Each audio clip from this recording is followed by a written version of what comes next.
Monsieur Eric, on va arrêter de bouger un peu, s'il vous plaît. Bon. Sur le tournage. Ah non, il a dit arrêter le bruit. En face de même, je me suis penché, puis ça m'a passé. Tu peux continuer, mais j'arrête le bruit. Semblant à la main. Je l'ai pas tellement un peu. C'est quoi ce bruit-là? Ouais. Fait qu'on est rendu à l'étape de façonner nos points qui vont venir se fixer sur le support de manière précise. Okay? Parce que là, présentement, on a nos points qui ont été dégrossis, ils ont été tracés précisément, mais ils ont été dégrossis à la scie à ruban. Un peu ce qu'on a ici là, avec le rouge. On voudrait avoir des lignes noires aux dimensions finies. On a déjà ici l'hypoténuse qui est aux bonnes dimensions et que la chaîne a déjà été dégrochie, qui est déjà bien droit. Et la bonne dimension, c'est pas bonne dimension, mais il est déjà bien droit. Fait que pour pouvoir dégrossir, couper, pardon, aux bonnes dimensions, on s'installe avec le chariot de coupe et des butées et des doigts de serrage. C'est le mode de fonctionnement qu'on va utiliser. Et ça nous permet d'avoir un degré de précision qu'on ne serait jamais capable d'égaler avec une autre technique.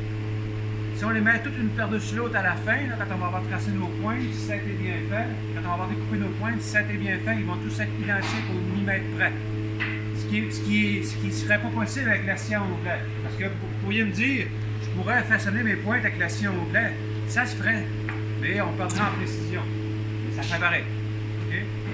Fait que pour pouvoir s'installer sur le chariot de coupe, on en a un par banc de scie. On peut s'installer plusieurs si c'est possible. On a besoin d'une perceuse cloueuse avec des clous d'1 pouce, un bloc, le marteau, une paire de pinces cutter, une équerre, notre guide avec notre grande équerre qui est déjà préajusté aux dimensions qu'on avait calculées, notre chariot de coupe, nos doigts de serrage. Il faut se façonner ces plaquettes-là ici, que je vais enlever, qui servent de butée, et ils servent également de point d'ancrage pour les doigts de serrage. Okay? Je prends la peine de façonner ici cette butée en 2 étapes.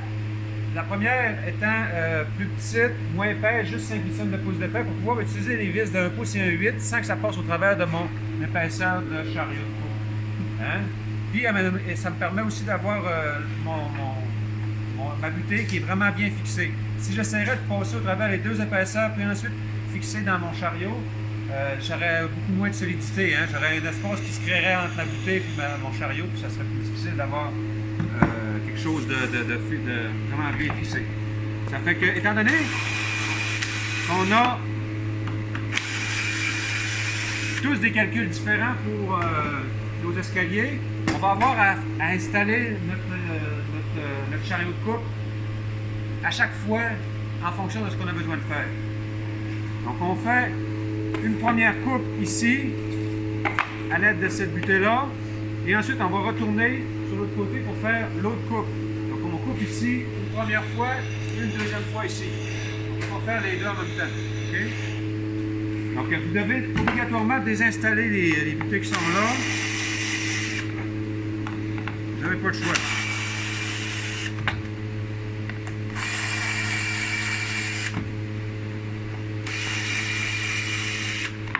Puis là, parce qu'on a fixé nos butées sur le chariot, il va y avoir un paquet de petites bosses. On prend la peine de prendre un papier sablé avec un bloc pour enlever ces bosses-là.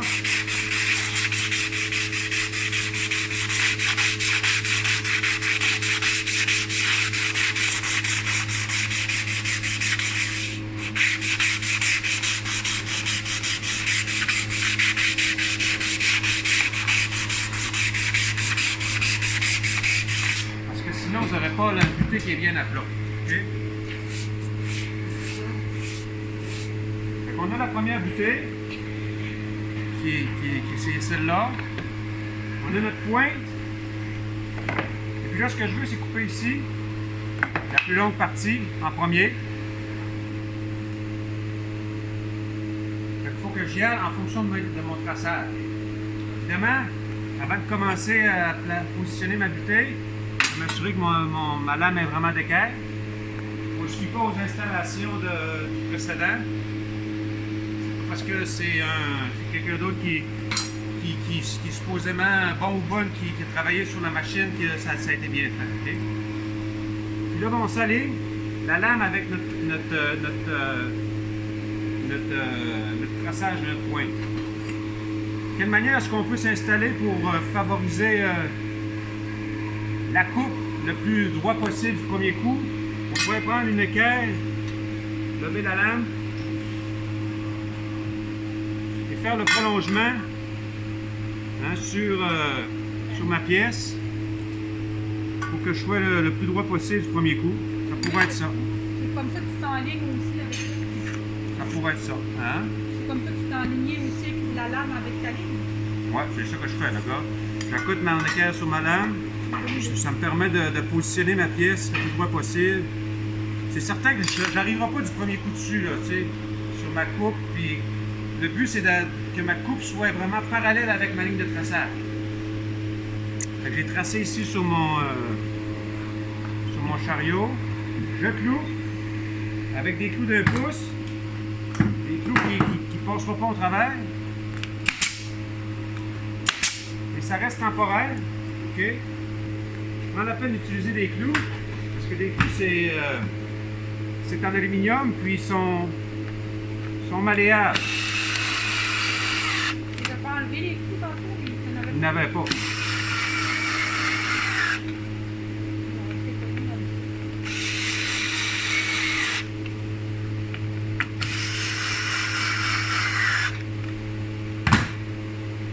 Donc là, je vais aligner ma première coupe. Je vais essayer de me placer ma pièce pour que je coupe à côté de ma ligne. Pour m'assurer que j'ai le parallélisme entre ma coupe et ma ligne de traçage. Ça peut arriver que j'ai ajusté également le doigt de serrage, qui ait une pression suffisante pour pas que ça bouge. Ça, il faut dévisser ici l'écrou et puis s'organiser pour que lorsqu'on soit vraiment verrouillé, ça se tienne bien. Le doigt de serrage, il y a un dernier mouvement qui doit être enclenché pour s'assurer que ça reste en place. Si je fais juste le mettre comme ça, ça ne tient pas. Il faut vraiment faire entendre le dernier petit clic à la fin pour être certain qu'on est bien verrouillé. Okay? Prends-tu une vérification? C'est là qu'on va le voir. Là, je prends ma première coupe, je coupe à côté de ma ligne pour être certain que je ne touche pas ma ligne pour valider ma coupe. Okay?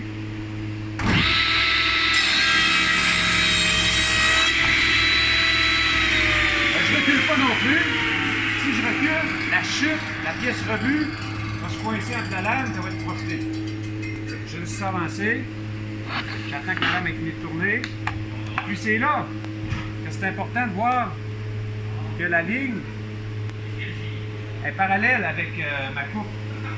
Même si je ne suis pas exactement sur ma coupe,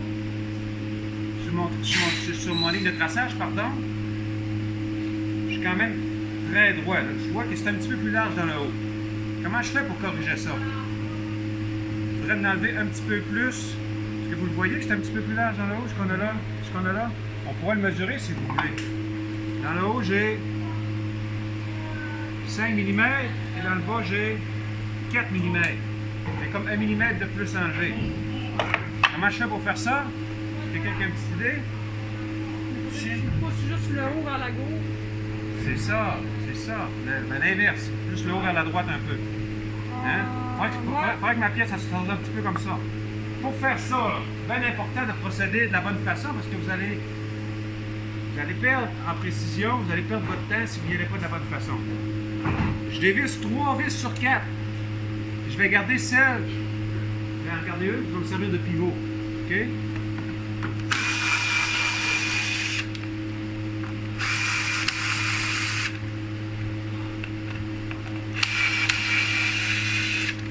Je vais faire une petite ligne de traçage ici.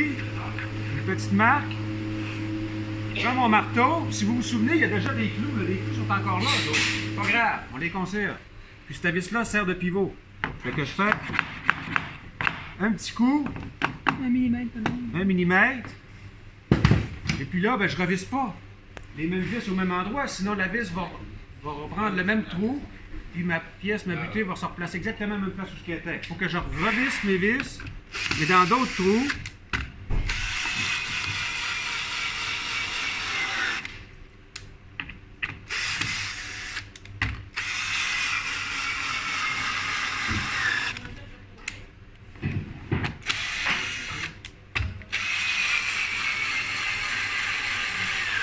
Ça peut paraître long, mais ce qu'on prend comme temps ici là, pour placer nos butées, si on a un escalier de 12 pieds de long à faire avec 48 pointes, on va avoir gagné notre antenne de production de ce qu'on fait là. OK? Tout en conservant la précision. Une fois qu'on a les bonnes mesures, on fait juste. Vous êtes tout un homme, M. Piclet. Ça fait que là, encore une fois, comment tu dis ça? Une fois qu'on a les bonnes mesures, ben tu passes les 45 points. Et voilà. Après ça, ça va aller super vite après. Là, quand tu l'as placé, là, tu t'allais à l'œil. J'y vais à peu près. Regarde, là, tout ce que je veux, c'est d'enlever un petit peu, tout en conservant ma ligne pour valider si ma coupe est vraiment parallèle à ma ligne de traçage. OK?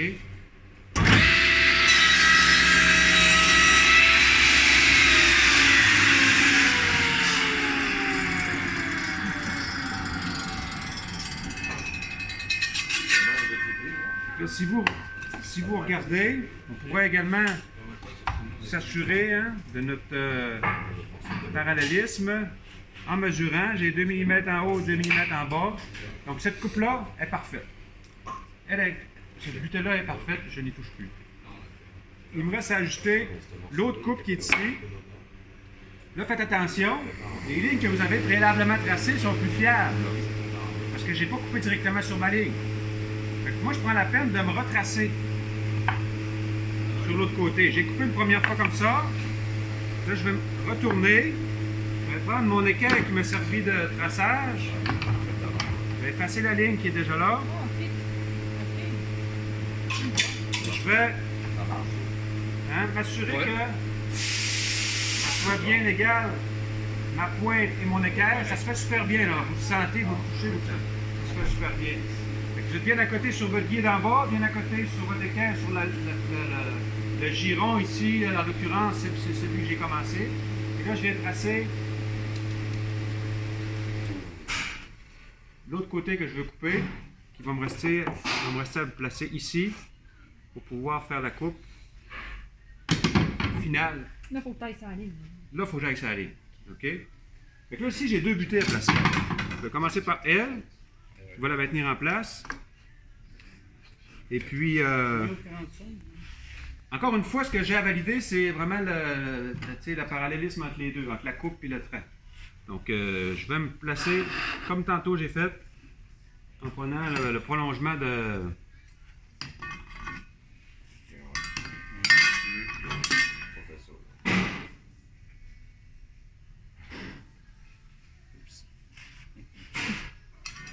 On pourrait même garder, y aller tout simplement, s'accoter dans la lame ici, se tracer directement ici, puis se placer notre guide comme ça, pour pouvoir ensuite faire notre...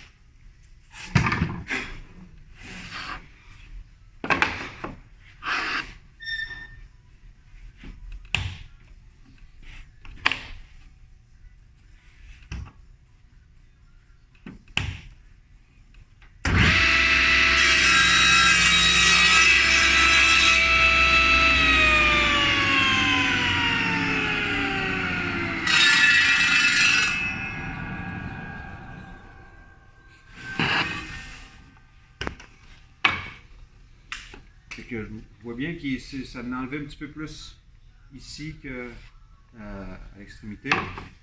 On pourrait mesurer pour savoir c'est quoi la compensation que je dois avoir. les 6 mm ici dans le haut et 8 mm. J'ai comme 2 mm. Ouais. C'est ici qu'il me manque quelque chose. Je dévisse, même principe que tantôt.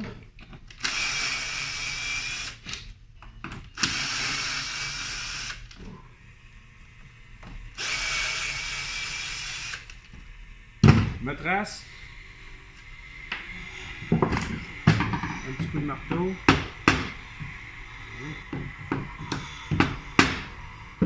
Puis je revisse pas aux mêmes endroits.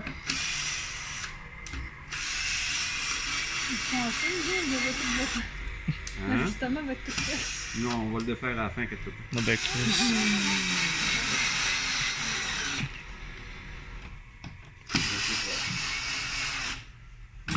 Es-tu parallèle aussi? Ben, on aurait pu, tu sais, j'aurais pu me dire, ouais, mais à cause tu t'accotes pas là, tu pourrais t'accoter là pour avoir juste une butée au lieu d'avoir 2 butées. Parce que ça, ici, normalement, en théorie, il serait supposé être bien 90 degrés avec la lame, mais c'est pas toujours le cas. Fait que fiez-vous pas à ce que vous avez ici comme guide pour cette raison-là. Ça devrait, parce que moi j'ai fait une coupe l'autre fois puis c'était vraiment pas doué. Je me rappelle plus exactement, mais je sais que j'ai déjà eu des problèmes avec les butées.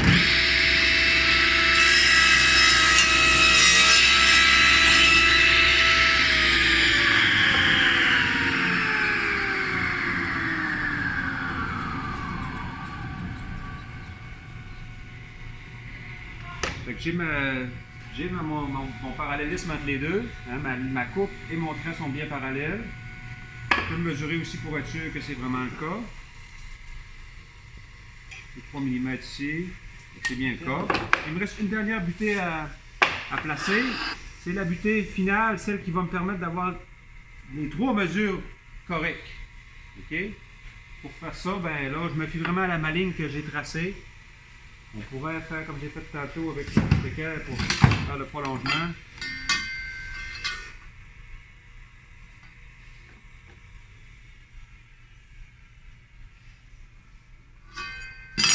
Et encore là, une fois, je préférerais d'enlever un petit peu moins, quitte à redéplacer ma butée pour ensuite tomber directement sur ma ligne, que d'enlever trop, puis faire l'inverse, endommager une butée puis d'en perdre une. Endommager une pointe puis d'en perdre une.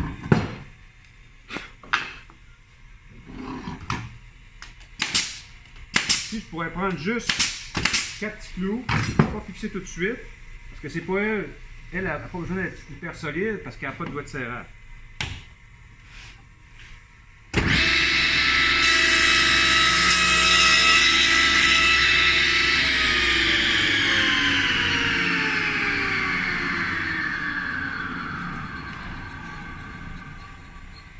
Là, tantôt, tu disais que ta base n'était pas tout le temps droite, mais tu t'es basé là-dessus pour ton autre côté, hein?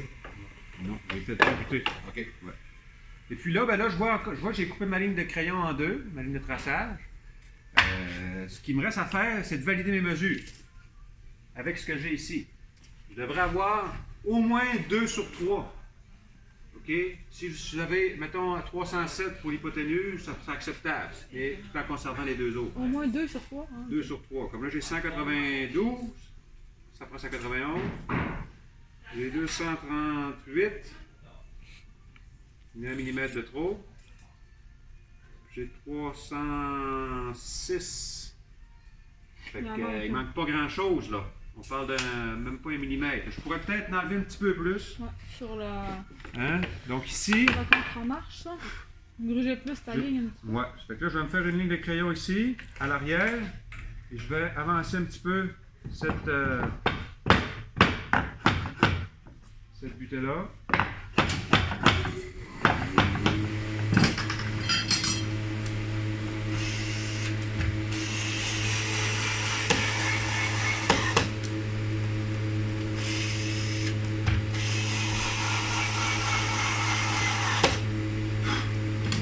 On s'assure d'enlever toujours le brin d'ici pour être certain d'être bien appuyé contre les butées, parce que sinon, ce que vous essayez d'avoir en précision, si ça n'a pas été nettoyé, vous allez le faire.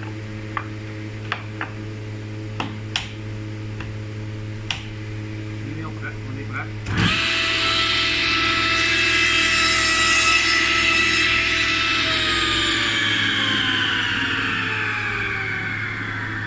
Alors moi, je l'ai tout enlevé. diagonale, c'est super long. Et quand vous l'avez fait pour une, après ça, ben, vous passez toutes vos pièces, vous pointez l'une en arrière de l'autre. Un millimètre de moi, ça serait vraiment grand. Ça aurait pu être accepté, là. Mettons 1 sur 3, ça aurait pu être accepté dans ce cas-là. Une cuisse qui vont tout être comme ça, c'est pas très grave, non? C'est ça. C'est pas très grave parce que ce qui va arriver, là, à l'étape suivante, vous allez avoir à fixer ces pointes-là sur votre limon, sur le support utile, pardon, pour constituer votre limon. Fait que l'étape suivante, c'est de tracer vos hypoténuses. Hein? x1, x2, x3, comme on a fait dans les exercices de traçage. Et puis vous allez avoir à disposer vos points entre ces deux lignes-là pour être certain que vous soyez au bon endroit. Fait que si vous avez une petite différence sur l'hypoténuse ici, là, maintenant vous avez 1 mm de moins, alors essayez d'égaliser cette différence, donc 0.5 en haut, 0.5 en bas, pour qu'elle soit bien située entre les deux lignes. C'est que ça ne créera pas une erreur qui va être additionnée sur le nombre de points que vous avez. On est juste à faire nos points selon la nouvelle hypoténuse. Non, non, non, non. Ça, c'est l'erreur qu'il ne faut pas faire. Ah, Mais non. Il faut que tu conserves ton hypoténuse que tu as pour avoir la même hauteur, arriver à la même hauteur, à la bonne élévation finale. OK? Bien important. Juste centrer les cubes. C'est ça. Moi, j'avais une question. Mettons, si t'as à scraper 1 mm, là, dans tes hypoténuses, mettons, t'arrives au bout, en bas, c'est correct, parce que tu vas couper ta coupe de pied. Ça peu importe. Ça n'a pas d'importance. 1 mm, ça paraît pas. Okay. On a quand même une petite tolérance pour aller jusqu'à 5 mm peut-être. OK. Il nous reste à ajouter des biscuits. 2 biscuits. Et puis on met de la colle sur le champ, dans la reliure du biscuit. On va se façonner également des petits blocs de serrage ici, pour ensuite pouvoir positionner un serre-joint. On parle de serre-joint en orange, des gros forts qui nous permettent de faire des laminages, ici à la verticale, et ainsi de suite. OK? Ensuite, qu'est-ce qu'il nous reste à faire? Bien, il va nous rester après ça, une fois que c'est collé, à planer de nouveau les deux côtés. Pour qu'on ait comme si ça serait un limon découpé, un affleurement parfait entre les deux surfaces, qu'on va pouvoir sabler, qu'on va pouvoir teindre, qu'on va pouvoir faire finir comme ça serait un vrai meuble. Et puis ça va vous donner un rendu final qui va être super professionnel. OK? Je vous dirais en terminant que l'épaisseur minimum va être de 32 mm. Si vous êtes moins que ça va faire pareil, on va l'accepter, mais essayez de conserver 32 mm. Possible. C'est l'épaisseur standard pour être conforme au niveau de l'épaisseur de la solidité. Ce qu'on a là ici, c'est 90 mm. C'est également les normes minimales qu'on doit conserver pour avoir un limon qui est suffisamment solide, qui sont spécifiques pour le support, là, pour un limon composé comme on a là. 90, 32. Ça vous va?